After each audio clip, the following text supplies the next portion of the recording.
काय हो, आळूची पानं कसे बनवता तुम्ही? मी ज्या पद्धतीने बनवते ना ते जर खाल्ले ना एकदा तर तोंडाला पाणीच येतं बरं का, एवढ्या जबरदस्त बनते. तर मग काय करायचं, अशा आळूचे पानं घ्यायचे, मस्त स्वच्छ धुवून घ्यायचे बरं का.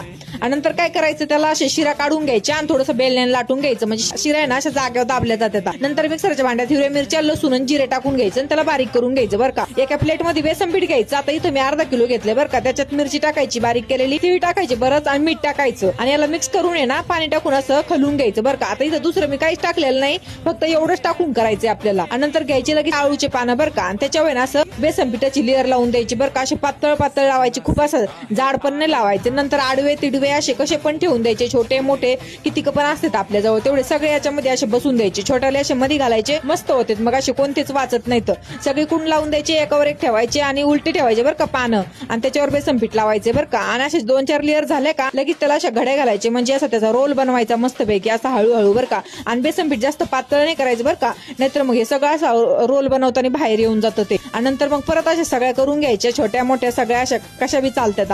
नंतर एका चाळणीला तेल लावायचं, त्याच्यात वड्या ठेवायच्या आणि एखाद्या पातेल्यात कशात पण पाणी ठेवायचं उकळायला, त्याच्यात हे द्यायचं ठेवून 15 मिनिटासाठी चांगल्याला वाफ देऊन घ्यायची बरं का. नंतर काढायचं, थंड झालं का मग अशा त्याच्या आहे ना छोटे छोटे काप करून घ्यायचे, म्हणजे तुम्हाला पाहिजे तशा अशा वड्या कापून घ्यायच्या. नंतर तेल ठेवायचं गरम व्हायला आणि टाकायच्या त्याच्यामध्ये या, आणि अशा मीडियम बारीक गॅसवरती येणार चांगलं खरपूस असं छान कलर येऊस तळून घ्यायच्या. अशा मस्त कुरकुरीत तळल्या जातात ना, आणि खायला तर काय जबरदस्त लागतात, एक नंबरच. तुम्ही अशा करून पहा, मग मला सांगा की आम्ही बनवल्या. तसं तर आळूची पानं बनायची सगळ्यात